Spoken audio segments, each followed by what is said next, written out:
కాకినాడలో మే 10వ తేదీన జరిగిన సతీష్ హత్య కేసును ఛేదించారు పోలీసులు.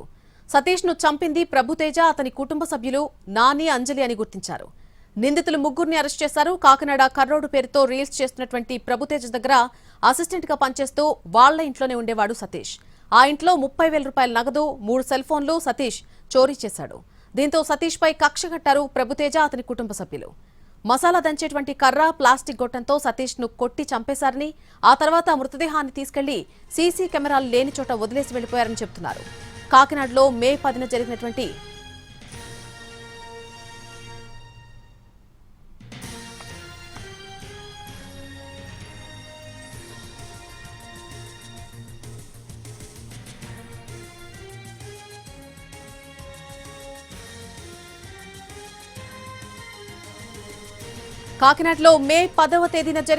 సతీష్ హత్య కేసును పోలీసులు ఛేదించారు. సతీష్ ను చంపింది ప్రభుతేజ, అతని కుటుంబ సభ్యులు నాని, అంజలి అని గుర్తించారు.